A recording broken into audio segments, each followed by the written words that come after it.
उर्दू शाळेचं लोकार्पण सोहळा या ठिकाणी संपन्न होत असताना आपल्या सगळ्यांचे गुरुवर्य मौलानाजी या ठिकाणी उपस्थित आहेत आणि सर्व ममदापूर परिसरातील सगळे माझे शिवसेनेचे पदाधिकारी, सर्व ममदापूर गावातील ग्रामस्थ आणि पंचायत समितीचे गटशिक्षण अधिकारी खैरे, आपण सारेजण या लोकार्पण सोहळ्याच्या प्रसंगी उपस्थित आहात। आज सर्वप्रथम या ठिकाणी जाहीर करतो की ममदापूर शाळेचं भूमिपूजन माझ्या हस्ते झालं होतं आणि त्याच ममदापूर शाळेचं आज माझ्या हस्ते लोकार्पण सोहळा या ठिकाणी संपन्न होत आहे।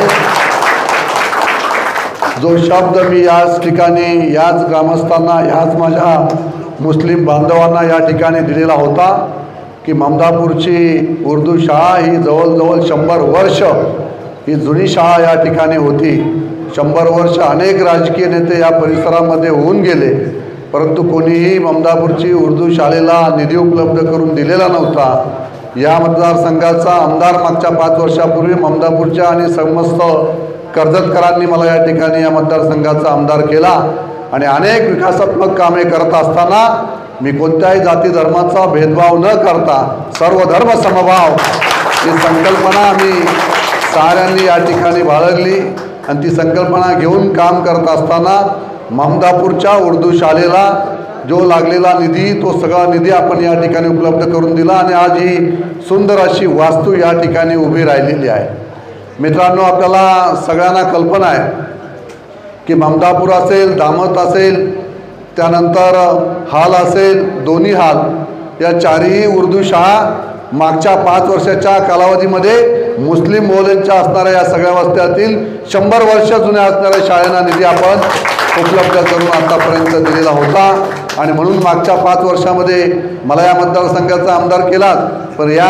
यावेळेसुद्धा तुम्ही सगळ्यांनी पुन्हा एकदा एकत्रपणे येऊन या मतदारसंघाचा आमदार करण्यासाठी माझ्या सहकार्याने सगळ्यांनी खारीचा वाटा या ठिकाणी उचलला, त्याबद्दल ममदापूरकरांचं मनापासून या ठिकाणी आभारसुद्धा मी व्यक्त करतो। खरं तर शिक्षण क्षेत्रामध्ये काम करत असताना आपण साऱ्यांनी जिल्हा परिषद शाळा ज्या आहेत, ज्या शासकीय शाळा आहेत, या शाळांना आपण प्राधान्य दिलेलं आहे। प्रायव्हेट स्कूल तर आपण त्या ठिकाणी नव्याने उभारत आहेतच, परंतु ज्या ज्या जिल्हा परिषद शाळा आहेत यासुद्धा सुशोभीकरण झाल्या पाहिजेत आणि याच दृष्टीने बऱ्याचशा ज्या उर्दू शाळा होत्या या उर्दू शाळांकडे या ठिकाणी दुर्लक्ष होतं आणि म्हणून या उर्दू शाळासुद्धा झाल्या पाहिजेत ही संकल्पना घेऊन आपण या ठिकाणी काम केलं आणि आज ही ममदापूरची उर्दू शाळा या ठिकाणी सुंदर अशी वास्तू या ठिकाणी उभी राहिलेली आहे। मी मनापासून या ठिकाणी सगळ्या माझ्या सहकाऱ्यांचं या ठिकाणी मनापासून कौतुक करतो की आपण साऱ्यांनी सातत्याने पाठपुरावा करत आले।